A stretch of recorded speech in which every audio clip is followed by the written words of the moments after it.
sometimes there's just nothing you can do. What if we would just come to that conclusion more often? That we would just really pray. How would life be?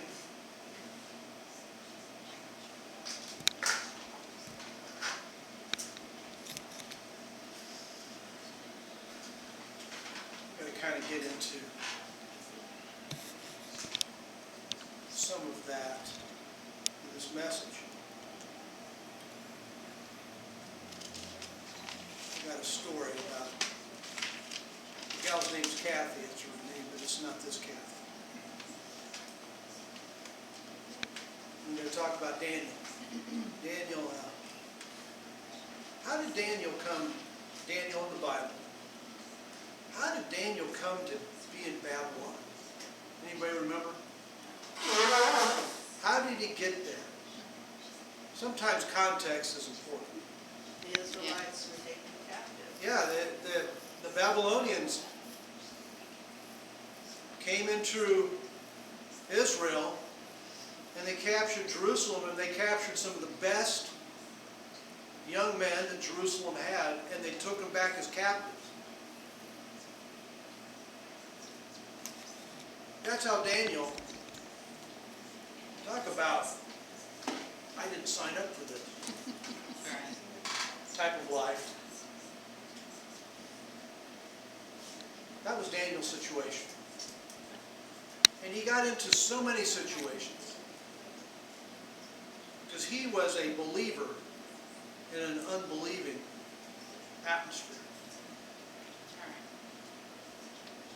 How's your atmosphere? That was Daniel's atmosphere. I believe Daniel is going to come more into play as time goes on. Different of the people that talk about eschatology, the end times. Daniel talks about the end of times a lot because I believe as time goes on, and we saw an indication of it this last week, where the Supreme Court says you can have a legal marriage between man and man and woman and woman. We're beginning to have a society that is no longer predominantly Christian. This is what's going to happen. This is going to continue on.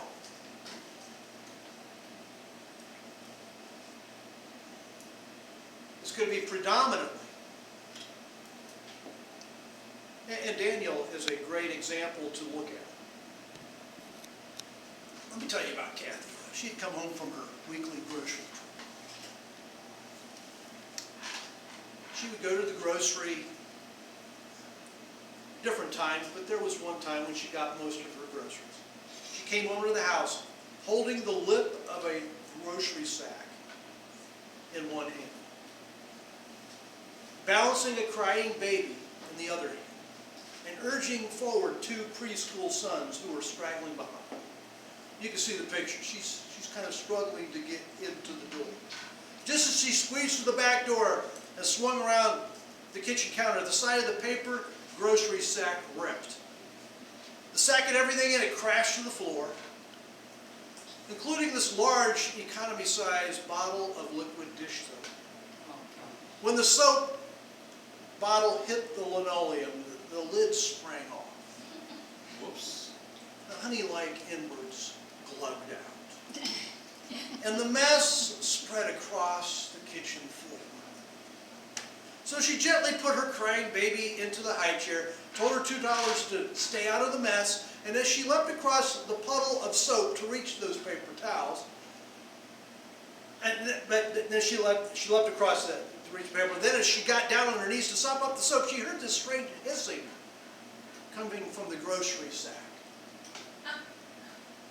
Despite its torn lip, the sack was sitting half upright on the floor where it had crashed, and Kathy looked inside to see what the hissing was about. There it was, a 2-liter strawberry soda bottle ruptured inside of that dropped bag. The hissing sound was the escaping soda rapidly filling the bottom of the paper sack. Kathy grabbed the bottle and the few groceries remaining in the grocery sack and threw them in the sink. Then slowly, ever so carefully, she lifted that paper sack with its pool of soda as she inched towards the sink, and she almost made it. But then the bottom fell out of the paper bag. Carbonated strawberry soda and liquid detergent swirling at her feet. Strawberry suds, the kids love it. Yeah. But Mom wasn't happy. What do you do when the bottom falls out?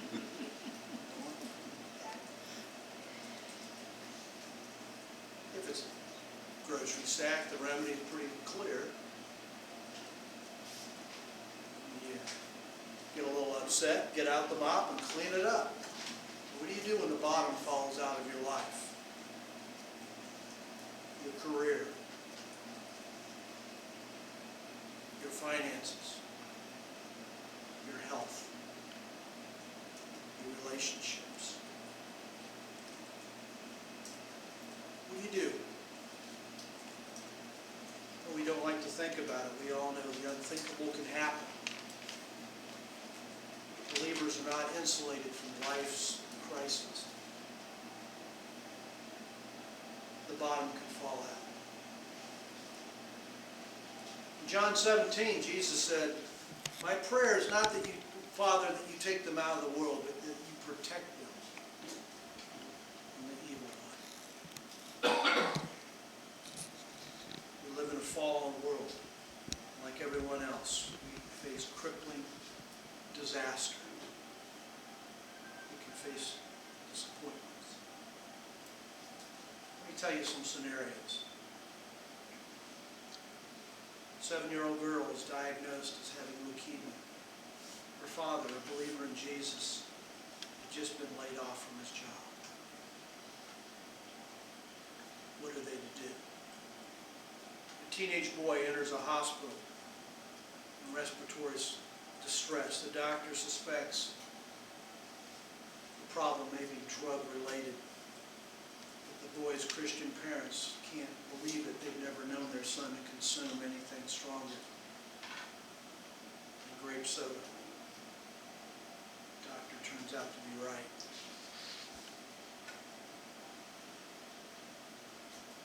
The man is a state school board official. A lay leader in his church needs arrested for shoplifting a bottle of wine.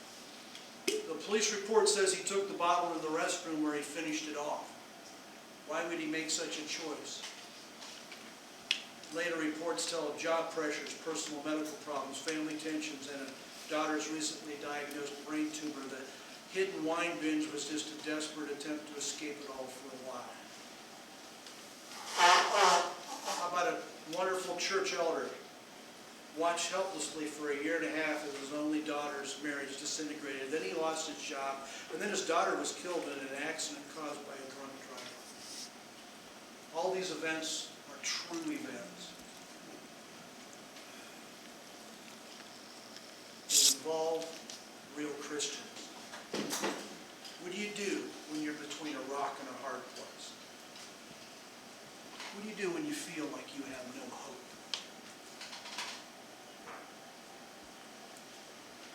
Sometimes I've seen Christians just get a little more distant from God and a little harder and a little more lethargic.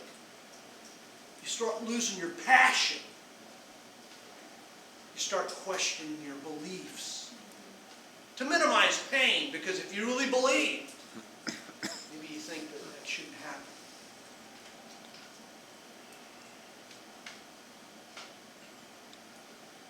Here's Daniel, captured in Jerusalem, taken back to Babylon. And they said just the top young men are going to be able to come into the king's court, and you have to eat these certain foods, all the king's food. And Daniel said, I don't want to eat the king's food, I just want vegetables and water. I don't want to defile myself with that. And said he had favor, with the official that told him that, and he said, what if the king comes and notices that you're not doing very well?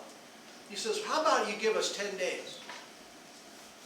Just give us 10 days and test us to see if that will, and see how we are in 10 days. And the guy said, very well. 10 days later, after eating just vegetables and water, Daniel and his 3 friends looked better than any of the others. Looked healthier, sharper, more alert, more energetic than any of the other people. Now some people think, see, you're supposed to be a vegetarian. I don't think that's the right interpretation. Nothing wrong with vegetables. I believe that we are supposed to eat vegetables. I believe from the beginning, God didn't intend us to kill animals. I think that's clear. It was because he wanted to follow God, and God put it in his heart to eat vegetables. That's why. If God put it in his heart to do something else, that God would have blessed that. But Daniel was chosen. Daniel was chosen to be one of the top officials to serve in the king's court with the 3 other Jewish young men. Now we're in Daniel chapter 2, and I'm going to begin reading. In the 2nd year of Nebuchadnezzar's reign, he had dreams. If you've got your Bibles, you can just look in your Bibles. And his mind was troubled, and he could not sleep. Nebuchadnezzar could not sleep because of these dreams. Verse 2, so the king summoned the magicians, the enchanters, the sorcerers, and the astrologers to tell him what he had dreamed. When they came in and stood before the king, he said to them, I have had a dream that troubles me, and I want to know what it means. Then the astrologers answered the king, may the king live forever. Tell your servants the dream, and we will interpret it. But hear what the king says. The king replied to the astrologers, this is what I have firmly decided. If you do not tell me what my dream was and interpret it, I will have you cut into pieces and your houses turned into piles of rubble. How do you like this? They had to tell the king what he exactly dreamed and then interpret the dream. I think that was, anybody could say this is the interpretation of the dream, but if somehow you could tell this is the dream that you had, king, Yeah, that's tough. and then interpret the dream. Now if you don't come up with this, I'm going to kill you. I'm going to cut you into pieces and your houses turned into piles of rubble. I'm going to wipe you out and wipe your family out. But if you tell me the dream and explain it, you will receive the gifts and rewards and great honor. So tell me the dream and interpret it for me. Once more they replied, let the king tell his servants the dream and we will interpret it. No, you tell us the dream and then we'll interpret it. Then the king answered, I am certain that you are trying to gain time because you realize that this is what I have firmly decided. If you do not tell me the dream, there is only one penalty for you. You have conspired to tell me misleading and wicked things, hoping the situation will change. So then tell me the dream, and I will know that you can interpret it for me. The astrologers answered the king, there is no one on earth who can do what the king asks. No king, however great and mighty, has ever asked such a thing of any magician or enchanter or astrologer. Who asks people to do this kind of thing? What the king asks is too difficult. No one can reveal it to the king except the gods, and they do not live among humans. How many have come to that place? God doesn't live where I'm at.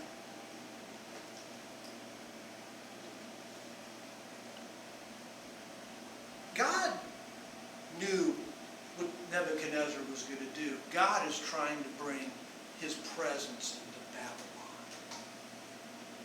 Could it be that the problems that you encounter, God's trying to bring his presence into a place that's never happened among people?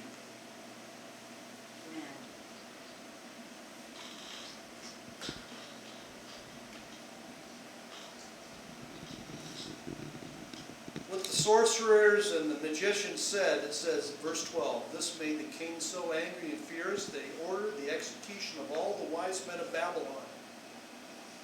So the decree was issued to put the wise men to death, and the men were sent to look for Daniel and his friends to put them to death, because he was part of the, quote, wise men at that time.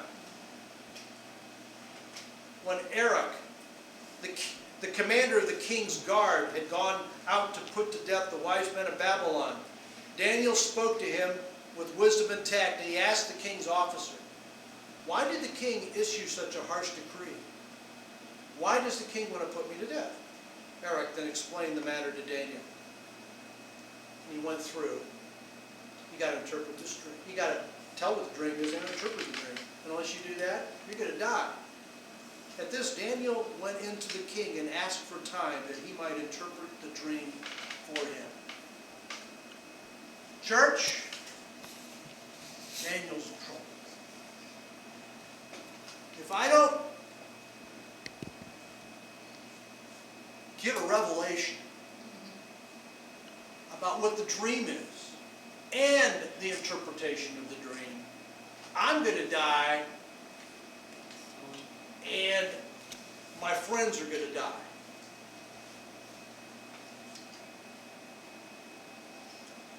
God, why did you bring me to Babylon? So what did you ever gotten into a situation that all you can do? What can you do? All you can do is pray. At this point, what are you going to do? I guess you could scheme. Like the other guys did, you're just trying to buy time. That ain't working. The king's kind of upset. When the bottom falls out, when you're pushed to your limit, what do you do? Verse 17 says, "Then Daniel returned to his house and explained the matter to his friends, Hananiah, Mishael, and Azariah." These three were named by the king, Shadrach, Meshach, and Abednego. Those are the three guys. And he urged them to plead for mercy from God, from the God of heaven concerning this mystery, so that he and his friends might not be executed with the rest of the wise men of Babylon. It's time to pray. Have you ever been that desperate?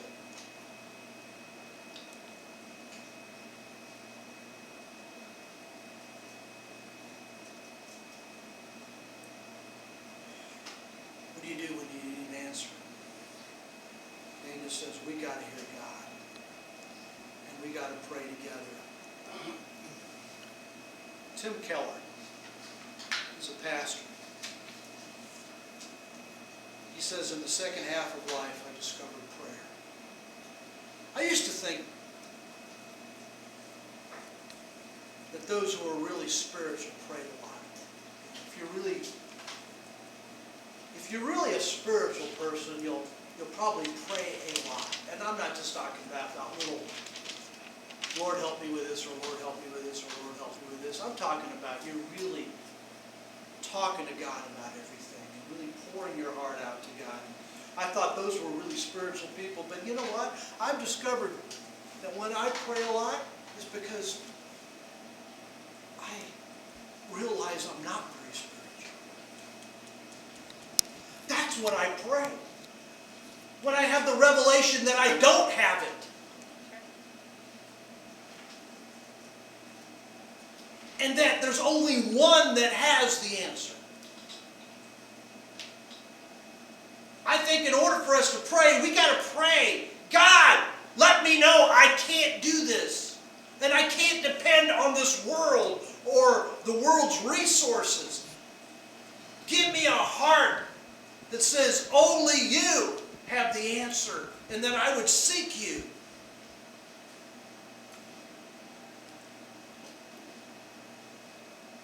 But I kind of like this. Here's Tim Keller says, in the second half of life I discovered prayer. To me it's sort of like Isaiah.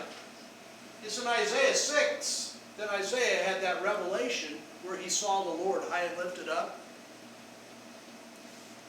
What happened chapters 1 through 5? Finally, chapter 6, he met God in a whole other way. His ministry changed.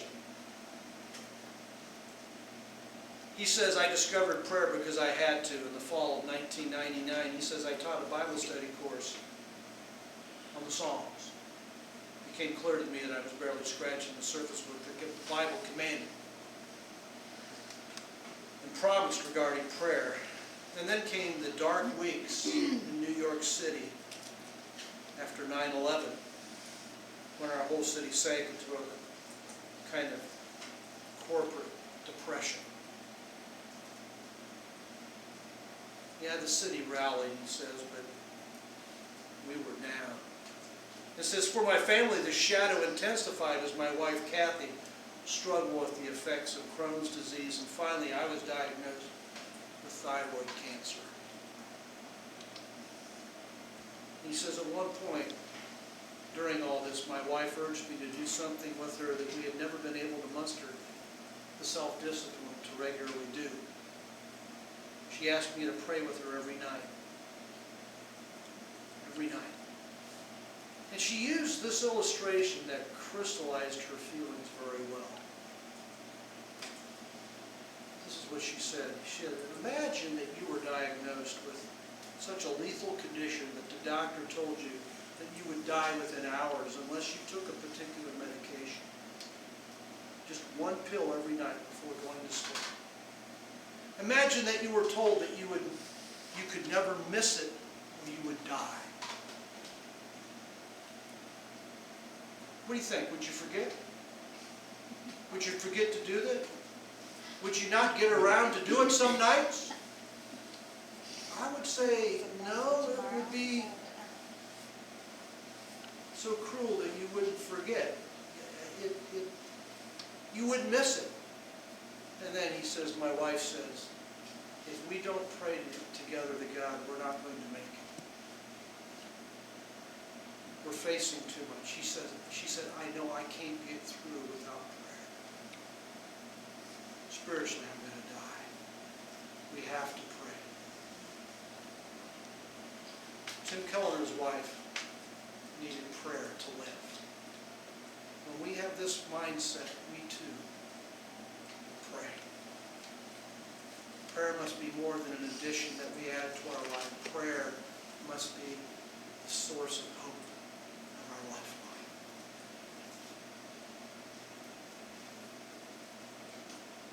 Pray. I imagine they prayed probably as honestly as they ever had in their life. Because if they don't come up with an answer, I don't think the king's going to give them 2 nights. It had to be tonight.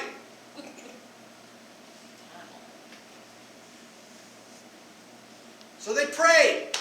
And then verse 19, during the night, the mystery was revealed to Daniel in a vision.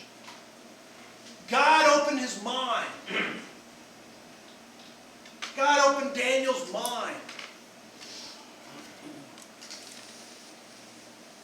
And God told him exactly what the dream was that the king dreamed, and God told him what the interpretation was. Now, we're going to get into that, but if you look at what Daniel says later, the dream and the interpretation is, King, God is going to divide your nation and take your power away from you. That was the interpretation.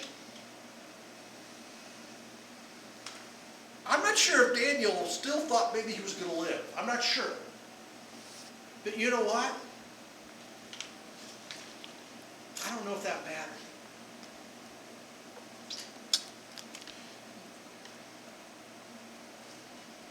How many know when you encounter God, nothing else matters?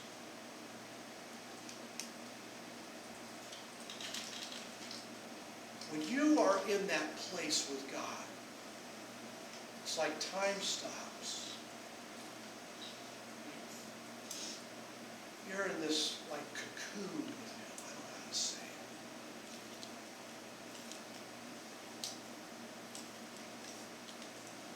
You're at peace.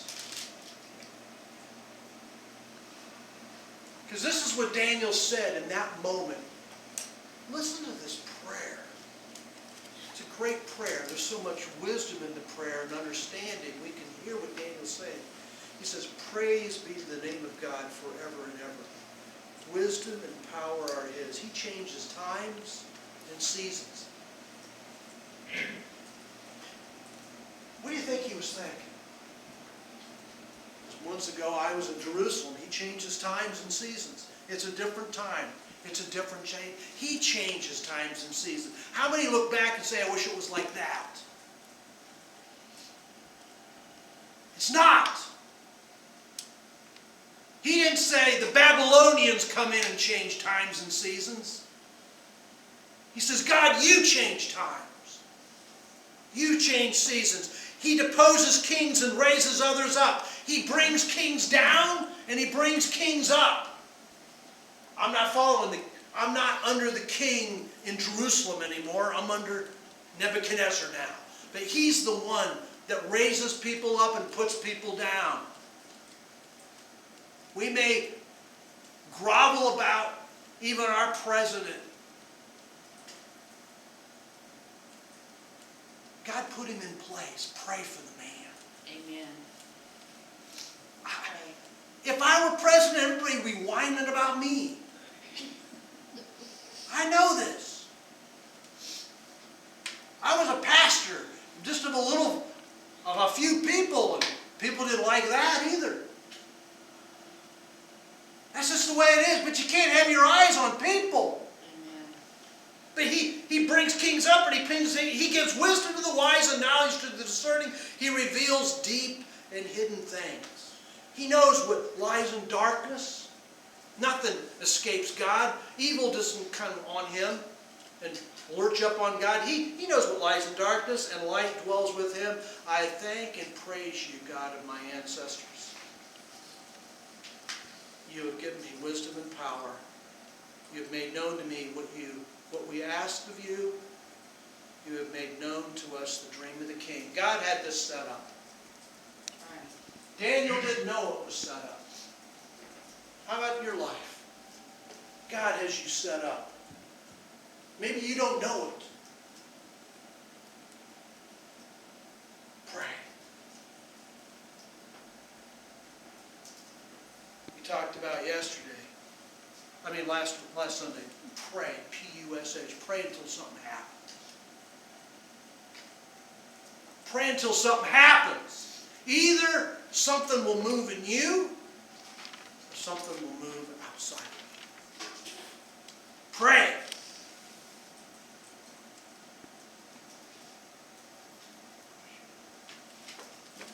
You've made known to me what we asked of you, and you've made known to us the dream of the king. You know you've connected with God if you have a grateful spirit. That's where Daniel was. He had a grateful spirit. You can't walk away from God's presence without being grateful.